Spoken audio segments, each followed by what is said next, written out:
Well, good morning, good afternoon, good evening. Welcome to all of our attendees tuning in from around the world. Today's broadcast of Invisible Women in Sport is an Institute for Sport and Social Justice production. I am your producer, Garnett Overby III. All guests will be muted during this production, but I encourage you to use the chat feature to ask a question or leave a comment. We will reserve time at the end to answer your questions. So now, without further ado, I would like to welcome our host, Candace Martin. Thanks, Garnett. Hello, everyone. Welcome to season 3, episode 10 of Invisible Women in Sport. And I'm your host, Candace Martin.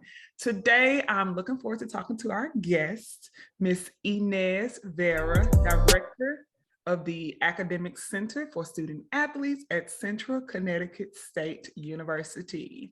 Thank you, Inez, for joining us today. Thank you for having me. All right, very nice. All right, so I told you the other day in the pre-screen that we would play one of 2 icebreaker games. Which one do you think it is? 2 truths and a lie. Nope, rapid fire. So I'm glad I caught you off guard. So I'm gonna get my timer started. 30-second timer. And then we're gonna see how you respond under pressure. You ready? Okay, let's go. All right, very nice. All right, let's go. Favorite sport? Football. TV series or movie? Oh, TV series. I'm gonna say Save the Last Dance as my movie. Okay, beach or mountains? Beach. All right, working in the office or remote for the rest of your life? Working in the office. Acrylic full set or simple mani? Simple Manning. All right, favorite NCAA program attended? The Women in Leadership Forum. All right, and last question, half empty or half full? Half empty. Okay, very nice, very nice. I did it. Very nice, in style, love that for you. All right, so we're gonna jump right into the conversation, but before, you're originally from Myrtle Beach and you're now living in Connecticut. How does an Hispanic Latino woman end up in Connecticut? Yeah, so the story is I was actually born in Germany. My father was in the military, served in the army for 19 years. So my younger brother and I were born in Germany. And then we moved to Puerto Rico. So I started like grammar school out there, pre-K.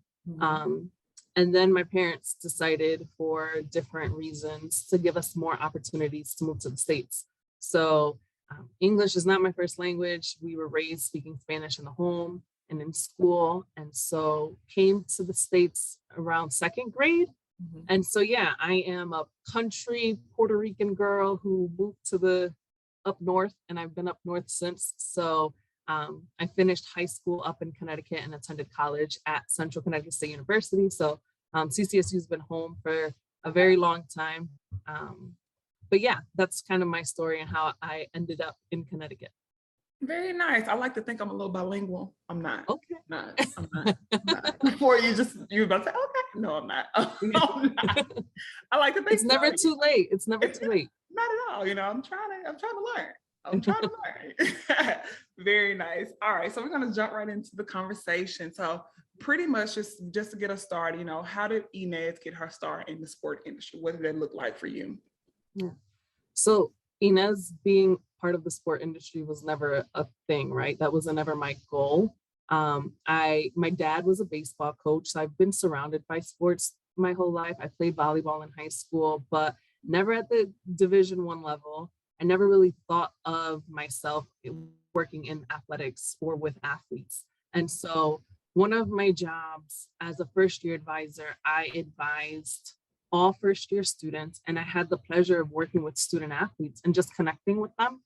And so at the time, you know, I was young in my career and I really wanted to look for opportunities. And so one of my mentors and I had a conversation, and he said, well, why don't you just volunteer your time, reach out to the director of the center and see if he needs any help with that. And so that's what I did. I reached out to Mr. Kevin Oliva and asked him if I could do any type of presentations, and he obviously was for it, right? There's budget constraints everywhere, and so he knew my background was in advising, so I would volunteer my time and just do presentations for the student athletes and get to know them. And I was another resource on campus if they had any questions. And then literally a month or two later, the position as a team advisor opened up. And so I applied for it, and thankfully I was given that opportunity to be a team advisor in the Academic Center for Student Athletes. Absolutely. So how do you think your willingness to be a volunteer first, how do you think that impacted you getting to your director role? Because, oftentimes, myself, a graduate student, I'm thinking about, okay, like that, trying to get that full-time role, bare minimum, we want that part-time role, but to be able to volunteer your time when you had so many other things going on, I believe that was pivotal. So how do you think that specific experience, impacted where you are now? Yeah, so I'd have to say, I was raised with a mentality to just try to help and to, try things out. You don't have to be successful every time, but just try it. And so again, using my skill set, I knew there was a need there. And so volunteering was, again, I wasn't committing 20 hours a week. It was a presentation here, a presentation there, and it was very flexible. So, when I talk to students about being flexible and adaptable, right? Those are skill sets that are going to help you no matter where you are, if you're on the field, in the classroom, or in the workforce, right? So to me, volunteering my time, it wasn't a huge commitment, but it showed my willingness to be a team player, to sacrifice a little bit of my social time to advance my career. And in the world of higher education, to me, volunteering is, part of our professional development. So I serve on different search committees. I serve in different roles on campus just because, one, it helps me be engaged with our campus community. It helps me meet other students, professionals, faculty members. And ultimately, it's part of my bag of tricks, right? I have a little bit of everything because I've taken that opportunity to volunteer. Yes, absolutely. So in a sense of you, being passionate about wanting to help others, you did do some work in the mental health space. And then even now today, you do kind of put your hands in those spaces in addition to being a director of student athlete academic department. So how do you not take, or when you were working in the mental health space, how did you not take work home with you and kind of protect your own mental health? Yeah. So, part of it was helping my students, but it was also helping myself. So at that time, our men's basketball program, they just needed a different energy. And so I collaborated with a colleague on campus, because I think that's another thing we have to take into consideration.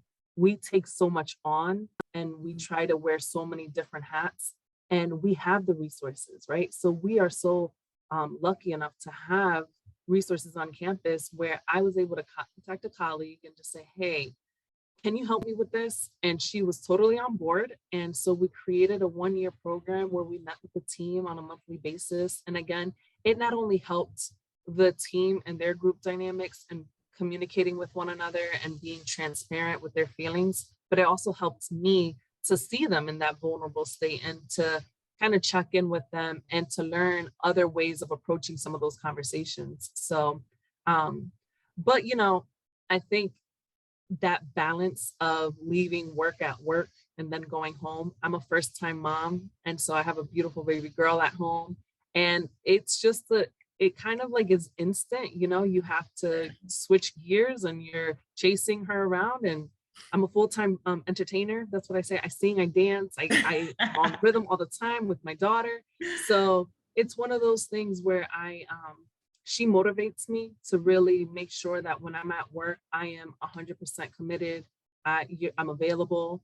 And then when I get home, it's a different role. I'm always available. And I'm transparent with my students. I tell them, listen, if you send an email or if you text me, I may not get back to you. I have another boss at home, but eventually I will, contact you. So it's just important. And I think I have a great support system when it comes to my family, my mentors. I see some of them that have logged in, my staff, that we have each other's back. And at the end of the day, if it's really stressful and you can't get it off your mind, I know that I have a relationship with these folks where I can call them, we could talk it out, and then just breathe and go to bed at night knowing that we did the best that we could.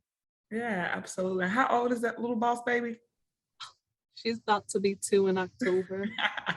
And she's literally the best. Oh, it's very sweet. So, and now you've added another realm to the conversation. So now we know that you're a working mom. So, like, how was that trying to balance your director duties, your student athletes, your coaches, administrators, and then also, being able to devote adequate amount of time to family, to your child while trying to, so how do you effectively, balance out the two and trying to give adequate amount of time to both, because they're equally, if not, they kind of switch roles and kind of like what kind of takes precedent and what's most important at that time. So, how do you balance that out? Yeah, so there's no perfect day, right? And so we try the best that we can, but that's what I've learned as a mother, is to just give myself grace and know that, and as a director, every day is going to be a different day. But again, I have a great staff that I know I can count on, and I can depend on them to support me. I have great colleagues as well. So to me, it's always asking for help. I will be honest, I was the person that tried to do it all myself. I didn't want to ask for help because I didn't want people to feel hindered, right? Or like, oh, we got to help her out, or we have to do this. And so again, I'm a first-time mom through a pandemic. So my first 10 months were at home, remote. And we had a really unfortunate circumstance where our previous director had passed away last summer. And that was hard because he was our leader, he was our role model, he was the man that kind of did everything behind the scenes. And so, kind of filling that role was difficult as a first-time mom, as a young Latina in a male-dominated field. I've taken all of that. Sometimes I have that imposter syndrome. Do I really deserve this role? Do people really, are they confident in me? But I know that I have the skill sets, right? I've done this work, and I'm confident that my experience has led me here. And so every day, I try to learn new tricks, but my to-do lists have to-do lists on top of priority lists. So that's how when I'm at work, it's like, okay, this is what really needs to get done. And that's what helps me. It's like a check and balance. And at the end of the day, I can look at that. I feel accomplished, that things are scratched off, that they're done. And I can go home, and now there's a whole nother to-do list to deal with Miss Mariah. So yeah, it's a balance. Again, I'm not going to sit here and act like I've perfected it. There are some days, that Ishmael is amazing because he can just cook dinner. And when I get home, everything is all set. I have a great village that supports me both personally and professionally. Absolutely. So now we've gotten into a little bit of the director role and some of those to-do lists. So how would you explain to someone with no knowledge, like, what do you do? We know no day is the same, but I guess we can talk about an ideal day, just kind of explain to our viewers, kind of what you do on the day-to-day. Yeah, so as the director of the academic center, what we do is we provide academic support for all of our Division I athletes on campus. And what's different about CCSU is that we don't report to athletics, we report to academic affairs. So we have a great relationship with athletics. And so on a day-to-day basis, it changes by the season, right? We know that right now it's the summer, but it's ending summer 1 classes. So we know that students are anxious about those final exams that are coming up. We have summer 2 coming up where some of our teams will be on campus. So we'll be a little busier, but on a day-to-day, there's a lot of communication with student athletes, with professors, our SWA, who I see that's on here, it's Amy. We're really connected because, it's a moving puzzle, right? And so there's so many pieces, and we all work collectively to make sure that we put our students first and that we support them. But throughout the year, it's fun. I really love what I do. We have such a great time. I see Alicia on here too. Hi, Alicia. We have fun with our students. They come in. There's no day that's the same because our students are experiencing different things. They're coming from different places. So everything is new to them, and it makes it a new experience for us. But day to day, I would say a lot of communication, problem solving, and math. It's one of those things where I joke and I'm like, oh, I used to be a strong math student, but yeah, when you're adding credits and looking at percentage and trying to figure out if this student drops this course or whatever, there's a lot of math involved too, believe it or not. Yeah, I would have never thought about it like that from that standpoint, but it absolutely makes sense when you mention that. So what should someone know that may be potentially interested in going to maybe academic advising for student athletes, maybe something that you might have wished that you've known prior to going in? It could be good, it could be bad, it could be ugly. What is some information they should probably know prior to going into it? So, I've had the experience of working with traditional first year students and now student athletes. And working with student athletes, I do feel like it's a little more intrusive, and you really get to know your students. And so being aware of that, because you do build relationships with these students. You see them day in and day out. You see them at their best and at their worst, when they're struggling, when they're successful. So you really get to build that rapport and that relationship with them, which is something that I believe is my strong set, right? I love relationships. I love building relationships and getting to know folks. So, but the flip side of that is like, it's almost like you're always on. Yeah. You are their person. And so if they are struggling with something, they're going to reach out to you. They're going to send you a text message. They're going to call you. So early on in my career, that was something that I struggled with. It was creating the boundaries where, all right, I'm off the clock. This is my personal time. Like, I don't know where you can order some chicken wings on a Thursday night, right? Like, absolutely, just figure it out, Google it, right? But at the end of the day, this is a great relation. Those are the relationships I have with my students, and even bringing my Mariah around. I say she has inherited 400 plus aunties and uncles or big cousins, because she's on campus, she's at games, she's in study hall. So it's just an extension of my family. And then I would just say get connected, use professional organizations, use these types of platforms to get to know folks and what they do, because there's no need to reinvent the wheel, right? If someone's already done it, kind of seek that mentorship or that advice, and see how you can go through. I know NACADA is great for advising, and N4A, NCAA has a lot of leadership forums for current or former student athletes, grad students. So just getting connected in some of those professional organizations, so that way you get to meet people, and then take a risk, email someone, have the conversation with them about how they ended where they are. Absolutely. It's funny you mentioned that, because a couple of our teammates are on the podcast now. And so we had academic advisor Renisha Hobbs. She's now at Auburn University. And then we had Doc Brown, Kavicia Brown. We were always in the office. We just, just in between classes, we just like, I got like 10 minutes to kill. Let me go in and go see what Miss Hobbs is doing. So, it's just like you said, you have to always be on, because 9 times out of 10, like anytime we go by, she's in there. And if we're lucky if we get there and there already aren't a lot of student athletes just chilling, hanging out.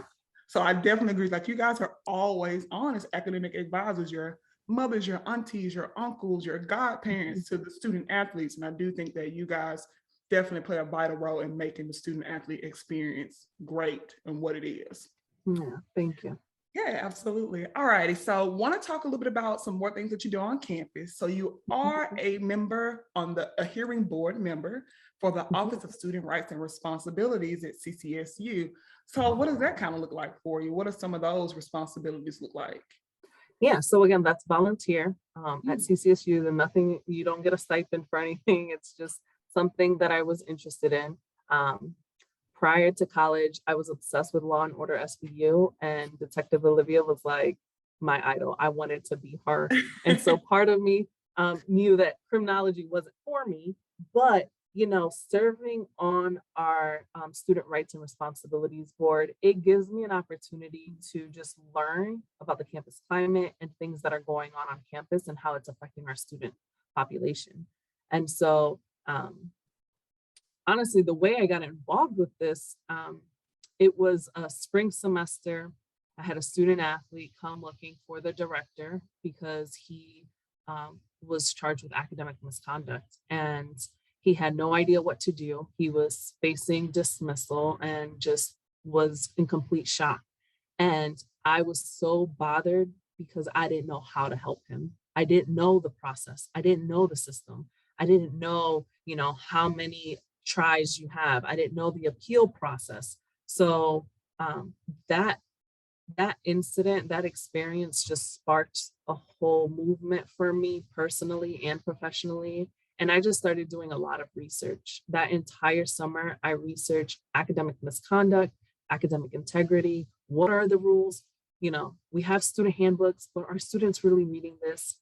I read it and I didn't know some of the words, right? I didn't know the verbiage. So I'm over here, asking colleagues and mentors, like, what does this mean?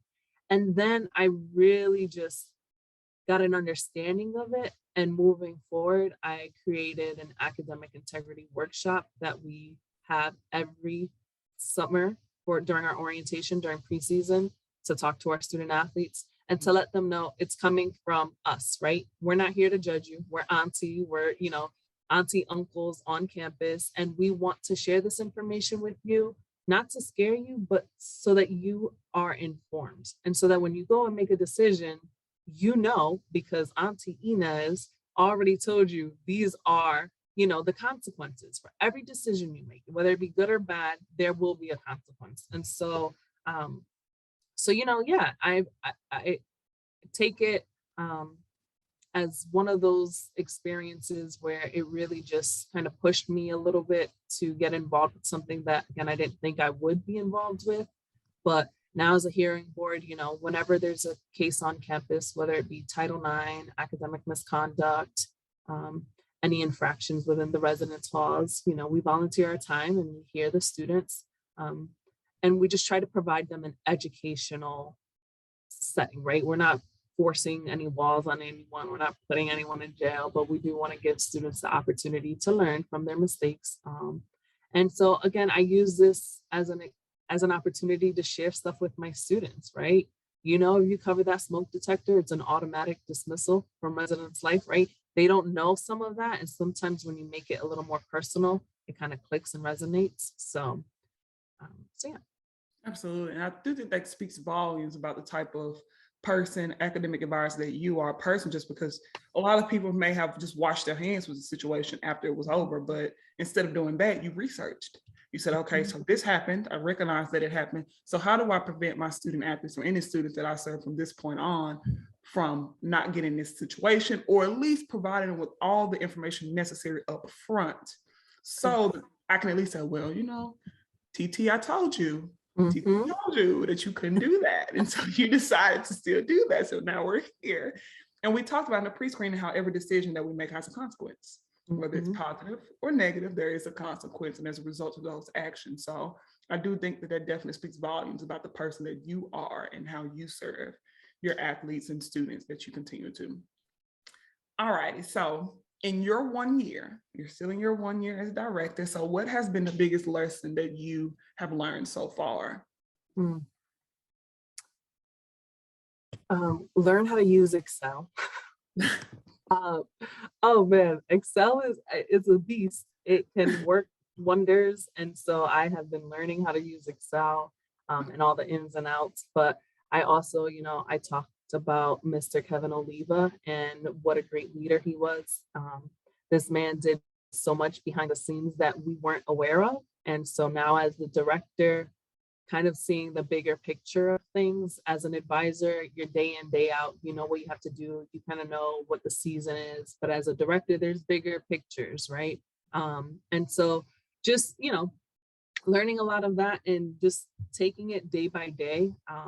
I am big on like SOPs and kind of creating systems. So, we're approaching a year come this fall. And so I'm confident that, with my staff and the team that I have, that we've taken this year to learn and to kind of fill in the gaps with one another.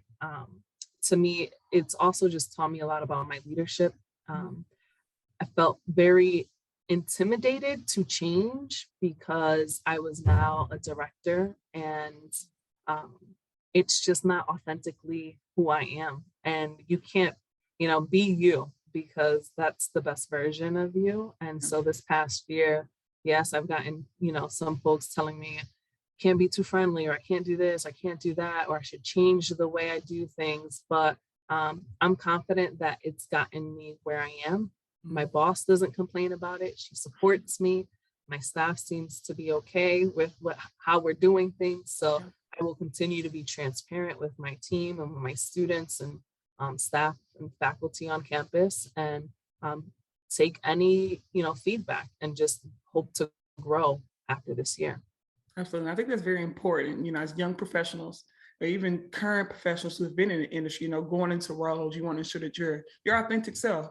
Like I said, if you receive feedback, hear it, apply it, but Mhm. you should take your authentic self into these interviews, into these, if you're just gathering information, so that the team knows who they're getting, and hopefully that they're being authentic and transparent with you as well. So the team that you are potentially applying to be a part of.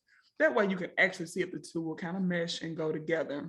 Mhm. I absolutely do think that that's very important information to provide really anyone in any Mhm. industry, that information. So thank you for that. Alrighty, friends, so I'm coming up on my last question, and a lot of you know the drill. So you guys will put your questions for Inez in the chat for ENA to lead us through Q&A. So please go ahead and get those questions in so that we can get all of those asked and answered with Inez in just a few.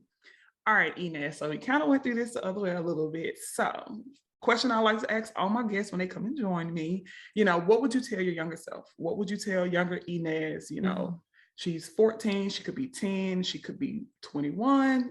What would you tell her that you wish you'd known then that you now know, or maybe it's something that you're still working to kind of understand and work on?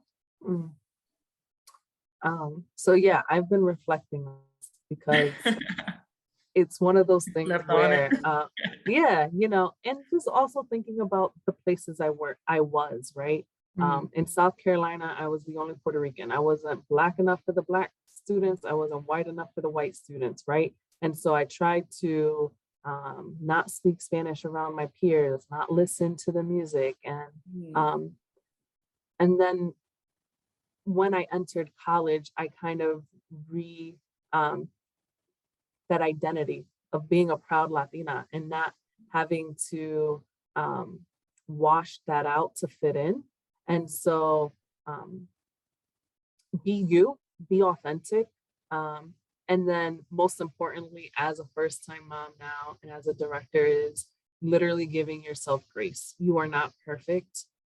You will have good days and bad days, but you have to trust the process and trust that, you are doing the best that you can do, and that you will grow, and that you also have support systems that will lift you up when needed and that will keep it real with you, because that's also important. So, not only being yourself, but having people around you that can support you, can guide you, mentor you, and lift you up when you don't necessarily believe in yourself.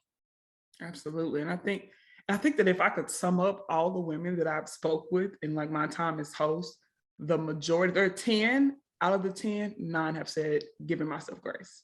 And even I think it's just like minority women, women of color, Latino women, Black women, Asian, we all are so hard on ourselves. We have to work so hard to get to the point to where we are. Even just me as a grad student, every day I'm just like, okay, like what's next? What's next? Yeah. What's next? But I have to learn to like live now and like to be present now. The campus we got here, we're gonna be okay. I get that diploma, get the diploma, and hoping that door opens up for me in like October so that we can like relax for the rest of the semester. So, just trying to do those things, just trying to give grace, just trying to be patient and just enjoy where I am now currently, and just be excited about the future, but not like try to manifest it or worry about it so much that all chips will fall into place. God has a plan for us, and that just entrusting that plan will come to fruition in His time, of course.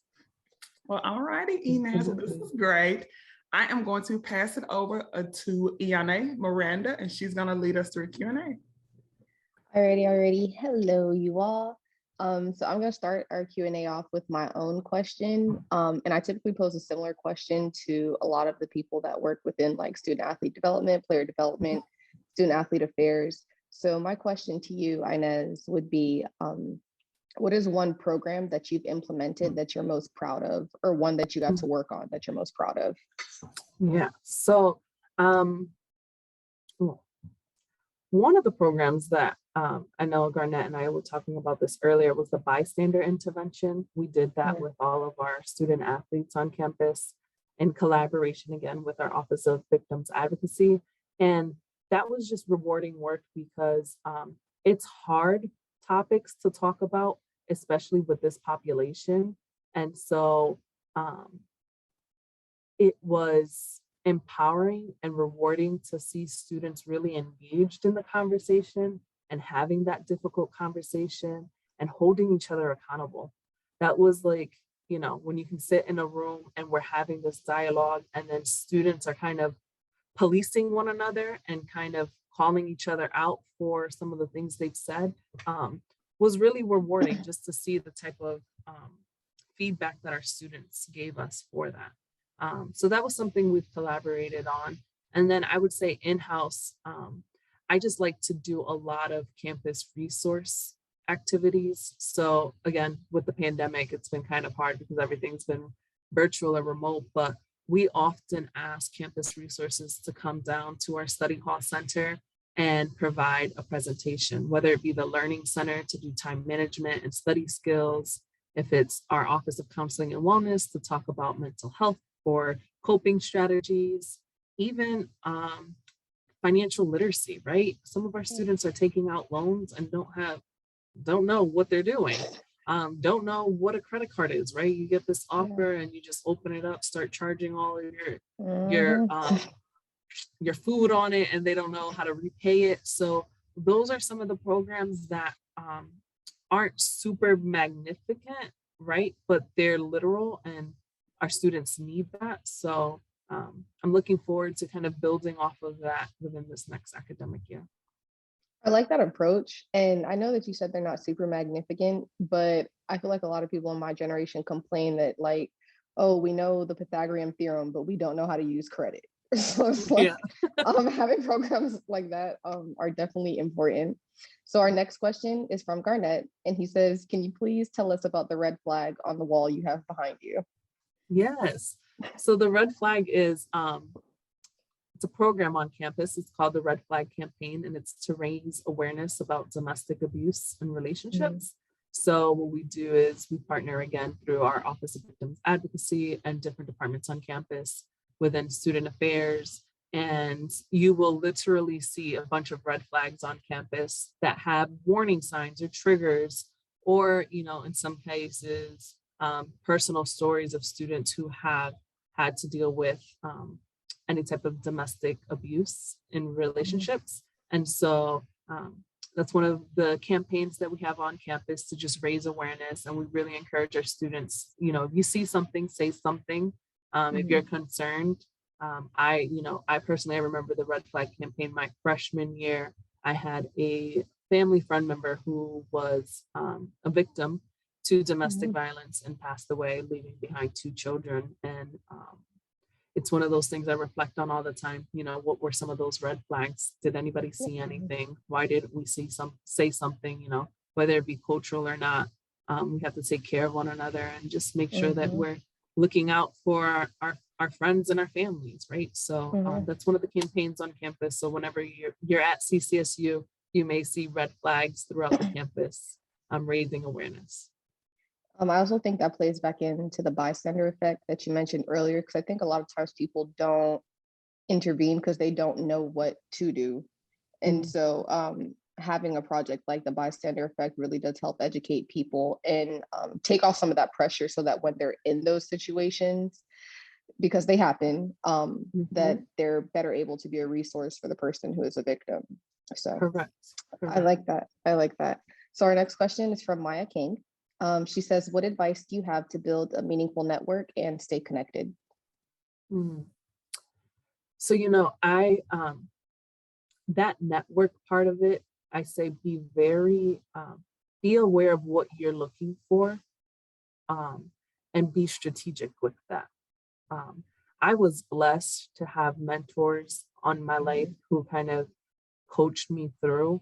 And so understanding you don't have to reinvent the wheel, right? So if you find someone on your campus that you get connected to and asking them questions, again, we don't do this stuff for the money, right? We're not going to become millionaires doing the work we do. We do it because we're passionate, right? And so we share our stories, we share stories of our colleagues.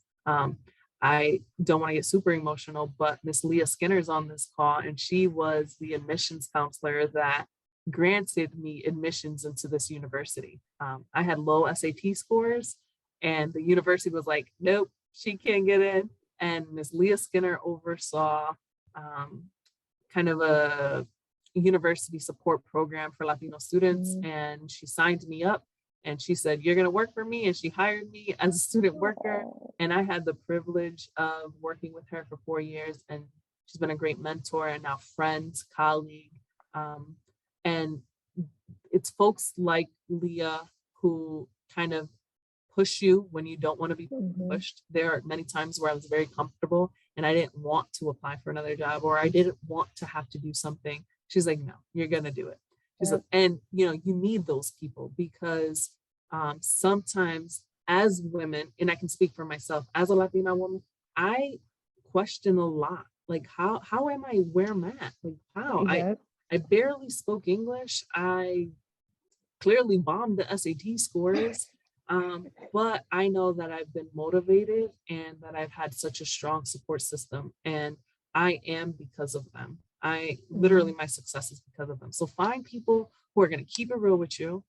Find people who are going to empower you, who are going to encourage you. And, if you don't know how to find those people, I think sometimes it's taking the moment to just reflect on what you need, right? Again, my parents didn't really graduate high school. My dad went straight into the military. My mom was from Puerto Rico. So I knew that they gave me a different support. But when it came to college and dealing with professors I had to find a support system in this world that can help me through that. And then even now professionally, it's just like, okay, who can support me now as a Latina director in the world of athletics and academic affairs? And so kind of take an inventory of what is it that you need and finding those people on campus, whether it be through clubs and organizations. If you are a young professional and you're part of a union, sometimes there's committees out there. I know we have a minority recruitment mentoring committee that provides not only funding, but senior staff that can mentor our up and coming professionals. So there's resources out there. And if you don't have anyone, email me, call me, and we can get you some type of support. Well, I'm sure Maya will appreciate that and anybody else on the call. So our next question, and please forgive me, I don't want to butcher your name. I think it's Nastasia. And her question is, what has been the most rewarding part of your career? The most rewarding part, I would say it's yearly, is graduation. Graduation is my favorite celebration on campus because you see students who you didn't think were going to make it, or students, who really struggled finally earning that degree. And to me, education has moved mountains. And so I don't care what sport my students play, the fact that they have a degree is like the most rewarding work that I do. And so really getting involved in graduation and commencement and seeing students celebrate and their families, that's a lot of fun.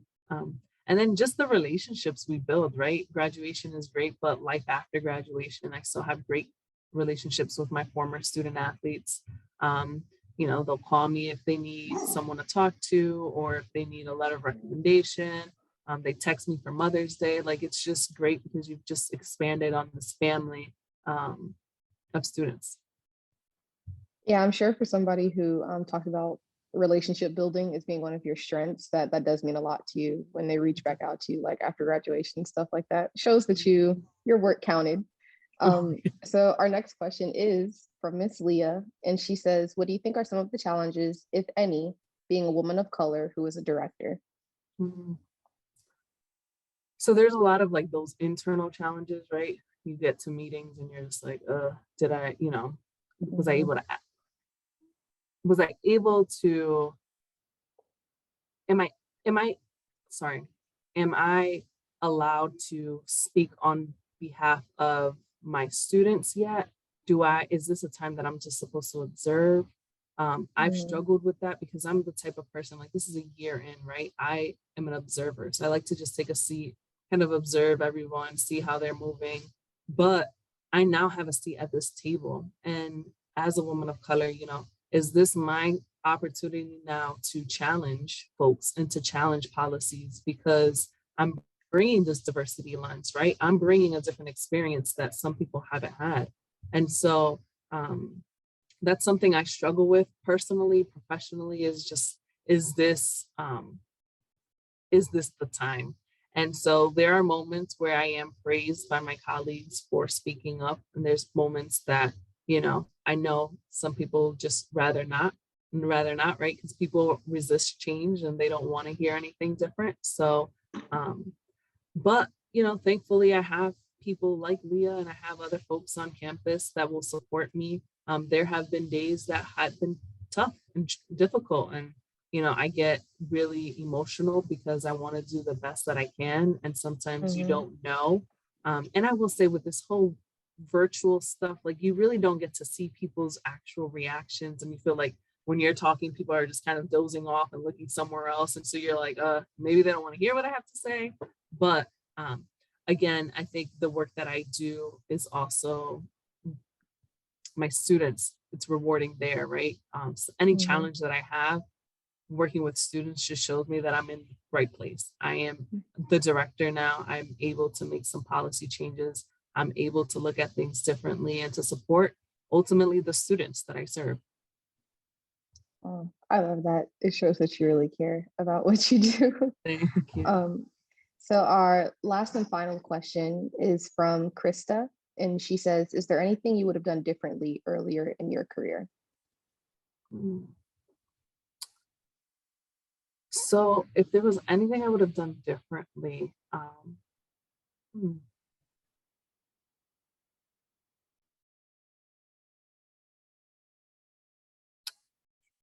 I probably would have been involved in different professional organizations. Oh, and another one is reading. Once I finished grad school, I was like, I'm done with the reading. Like, I don't have to read another article. I don't have to do any more research. And you kind of just like get comfortable. And I want to say for like a year or two, I didn't maintain that reading, and I wasn't up to date with what was going on in higher ed and with policies and changes. And so now, I understand the importance of it. But if I could tell myself, 5-10 years ago, Inez, pick up the book, or, register for the Chronicle of Higher Education, do those types of things, I totally would have done it. And then also just know, y'all, that life is not linear, right? It's not just check boxes that you just have to check off. I encourage you all to take the risks. I didn't take as many risks. I was very much like, you go to high school, you go to college, from there you do this, that, and the third. So if I could have, I probably would have taken a little more risks, professionally and personally.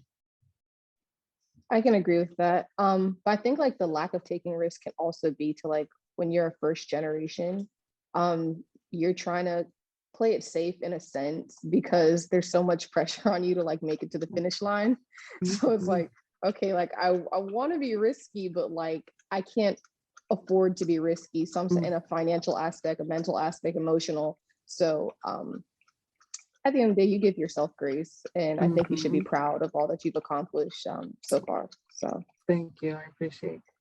You're welcome. That also wraps up our Q&A session. So now I'll hand it back over to Candace Martin. Thanks, Tiana. That was great, Inez. And I'm still trying to figure out the reading. It's the reading for me. The reading, find time and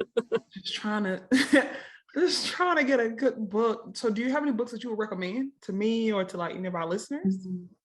My girlfriends and I just started a book club. So each month we've been reading a book. And the last book we read was Verity by Colleen Hoover. Okay. It's a good suspenseful book. It has a lot of twists. You don't know what's coming. And it really caught us all off guard. So I would totally recommend that. And then The Energy Bus. I don't know if you've ever heard of The Energy Bus. Yeah, that one I make my students read. But it's one of those things, like if you're looking for this like player development and stuff. It's always, did you read it as an athlete? Yes, honey. Yeah. Yes, I did. And Nastasia and Krista Medeiros are both my college teammates. So Okay. I'm sure they're blowing up our group chat about that. But I hope they got the first book down so that we can all read that together. But the energy bus, yes, we definitely read it now. Absolutely. So it's really funny that you mentioned it. Well, thank you so much, Inez. I believe that this was great. I know that I personally am able to take a lot of things away from this, and I'm pretty sure our viewers are also. Can definitely see how passionate you are about what you do every day. Thank you. Yes, ma'am. All right. So once again, special thanks to all the organizations that registered. A special thanks to Miss Inez and the Invisible Women in Sport team. Tune in July 14th for episode 11 and our first episode featuring a professional sports employee at 2 p.m. with Lori Robinson from the Baltimore Ravens. Be on the lookout for the registration link. Please follow us on all social media platforms at Institute SSJ. If you ever miss an episode, we have you covered on our YouTube channel. We have all the episodes posted and up to date.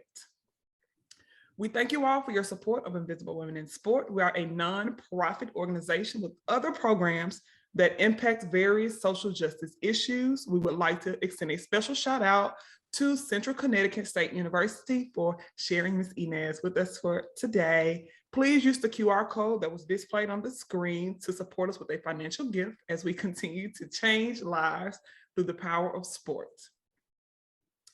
And once again, please follow us on all social media platforms to stay up to date and informed, and also check out our YouTube for episodes that you may miss. Special thanks to the Invisible Women in Sports staff and Inez, our special guest for today. All right, special thank you to everyone that registered and Central Connecticut State University. Viewers, we need your feedback to make Invisible Women in Sport the best that it can be. Following today's episode, you will receive a short survey. So please complete and submit that back to us as we are continuing to improve our Zoomcast.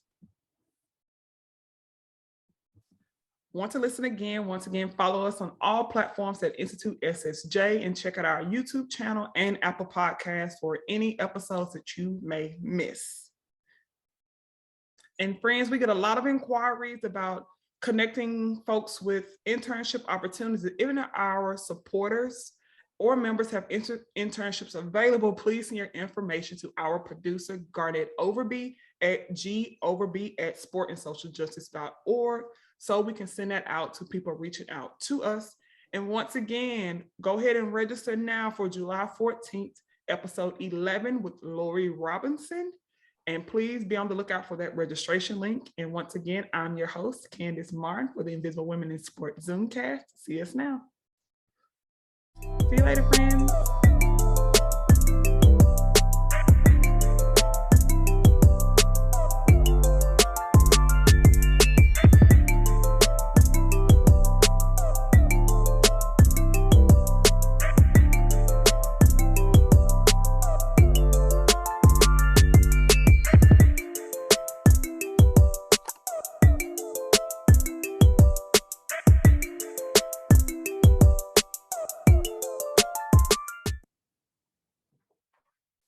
See you all in 2 weeks.